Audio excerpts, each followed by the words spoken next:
चुनावी मैदान में उतरा हूँ तो मेरा मकसद सिर्फ एक ही है कि मैं जो कमज़ोर है, जो गरीब तबका है और उनके साथ जो लगातार जुल्म किए जा रहे हैं, उनके लिए खड़ा होने के लिए मैं उतरा हूँ।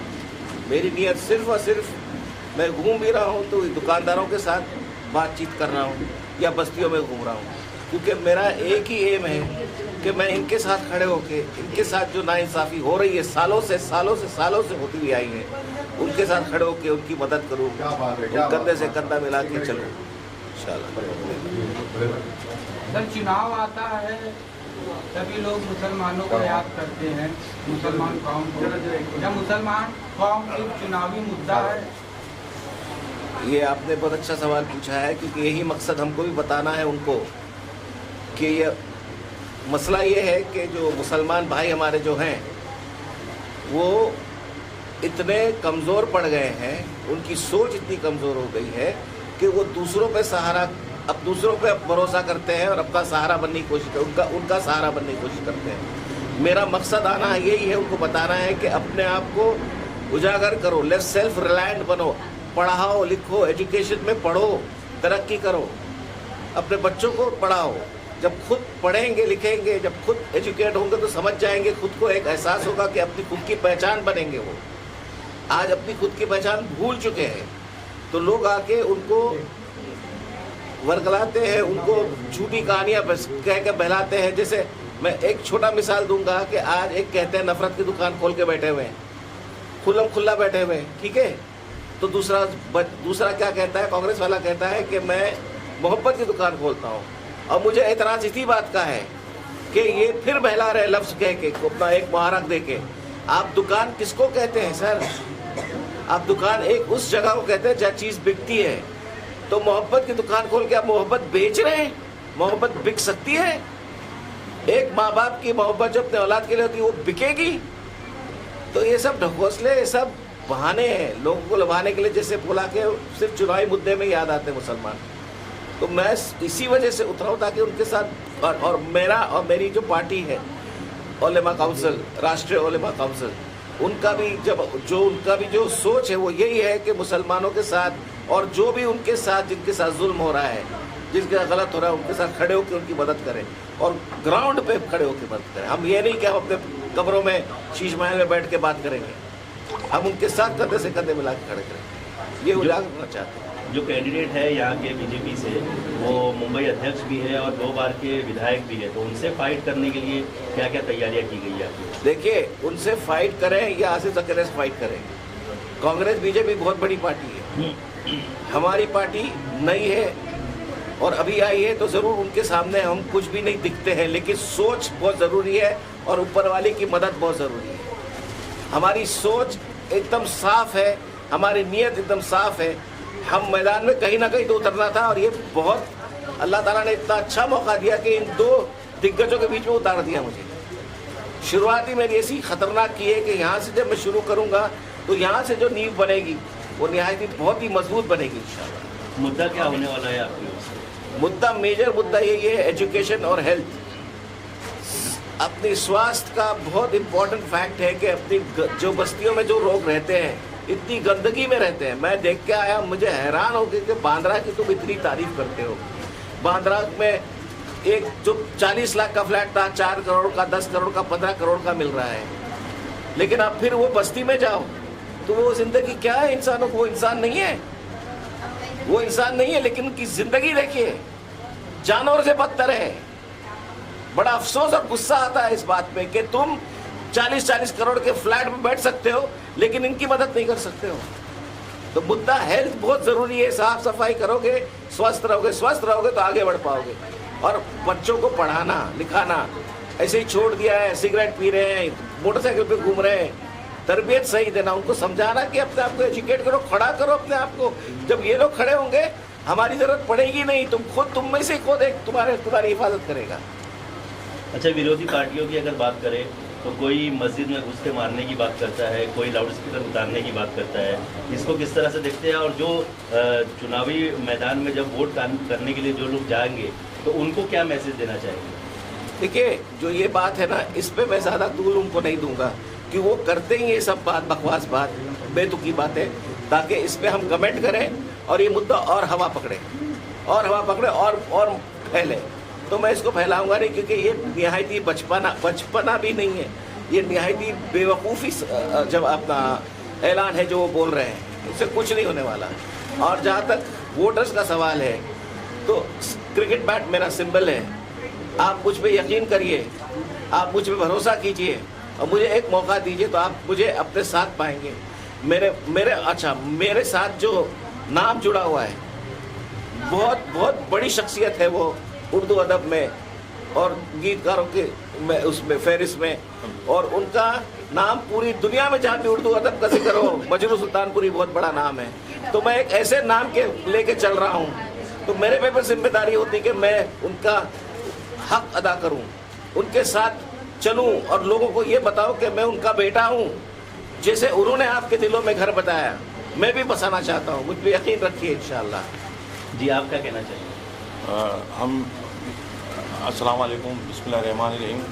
देखो, ये जो पार्टी बनी है, इनका ये मुद्दा है कि ये मेन शुरुआत हमको एक से करना है, और इनके लिए ऐसा नहीं कि सिर्फ मुसलमानों की पार्टी है, हमारे हिंदू भाई है जो परेशान है, जो उनको पर्दे पर नहीं ला रहे वो लोग। जो मुझे ये मालूम है कि वो आज कैंसर उनके घर में है, डायबिटीज़ है, किसी के हाथ कट रहे हैं, कोई लंग्स से परेशान है। हिंदू जो मेरे इस बस्ती के अंदर है, उनको कोई भी मेडिकल की हेल्प कोई नहीं कर रहा है।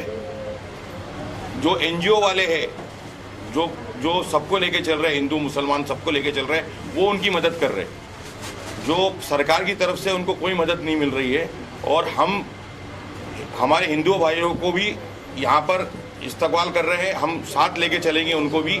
और रही बात यहाँ के लोग जो टूटने के बाद में आज 25वां साल हो चुका है, मैं किसी का नाम तो नहीं लूँगा, अल्लाह ने जो किया वो उनको मंजूर था, लेकिन आगे से उनके घर वापस दिलाना ये हमारे आने वाले एमएलए साहब का काम रहेगा। और उनका मुद्दा यही रहेगा कि जो घर से बेरोजगार हो रहे और जो घर से दूर रह चुके, आज उनकी उम्र 25-25 साल हो चुकी है, वो अपना घर कभी देखे ही नहीं थे, वो घर दिलाने की बात करेंगे।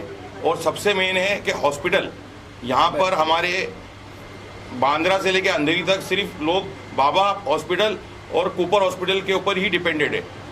और सबसे मेन है कि उनको हॉस्पिटल का काम, और एक भी स्कूल, हमारी सरकारी स्कूल हमारे सांता क्रूज के अंदर अभी नहीं बची है। एक स्कूल थी, वो भी बिल्डरों ने उनको तोड़ दिया है। तो म्यूनसिपलिटी स्कूल यहाँ पर है ही नहीं, और बहुत कम बोले तो मुश्किल से पूरे बांद्रा के जो पूरा क्षेत्र है उसके अंदर 7 स्कूल भी नहीं है। और हमको सबसे मेन है कि उनको स्कूल, म्यूनसिपलिटी स्कूल, फ्री तालीम और फ्री उनका इलाज है वो उनका करना है। और बाकी जो बेचारा किस हिसाब से जो परेशान है, उनको आगे से आगे उनकी हम लोग मदद करने के लिए खड़े, और हम लोग यही ऑफिस से आज से बिस्मिल्लाह करना इंशाल्लाह चालू करेंगे। नमस्ते, सत श्री अकाल। मेरी सोच के हिसाब से मैं एक मॉडर्न ज़माने में रह रहा हूँ। मेरी सोच के हिसाब से आज का मुसलमान को मॉडर्न बन जाना चाहिए। कांग्रेस पार्टी हो चाहे बीजेपी पार्टी हो, मुझे नहीं लगता ये मुसलमानों की जागीर है या कोई भी आके उनको सपोर्ट करता है। मैं आज बॉम्बे के अंदर आज मैं 40 इयर्स का हो गया हूँ। मैंने हमेशा एक पार्टी को सपोर्ट की, दूसरे को भी की, मैंने सबको आजमा लिया। सब आते हैं, वोट लेते हैं और चले जाते हैं। 5 साल बीत जाता है, तब आते हैं और चले जाते हैं। किसी को डेवलपमेंट नहीं चाहिए, किसी को मॉडर्नाइजेशन नहीं चाहिए, किसी को एजुकेशन नहीं चाहिए, किसी को कुछ नहीं चाहिए। यहाँ पे मुसलमान इतना पीछे हो गया है आज की तारीख में कि उसको आप देखो एजुकेशन फील्ड में, आप देखिए उसको मेडिकल फील्ड में कोई सपोर्ट नहीं है। मेरे हिसाब से इंडिया के अंदर उनको कोई आरक्षण नहीं है।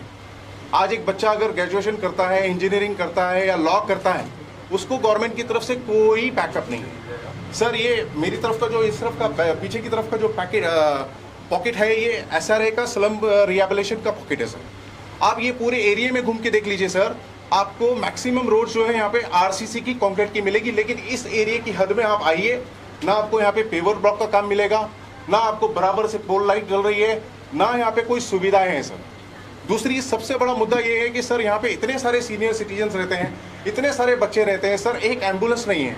आप पॉपुलेशन के माध्यम से आ जाइए, यहाँ पे ऐसा है कि 5-6 बिल्डिंग्स है, प्लस उसके पीछे ट्रांजिट का कैंप लगा हुआ है सर।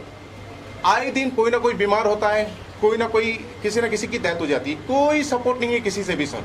मैं यहाँ पे बचपन से बड़ा हो चुका हूँ, लेकिन मैंने कभी नहीं देखा कि जो भी पार्टी यहाँ पे जीती है वो आकर दोबारा यहाँ पर खड़ी हुई है।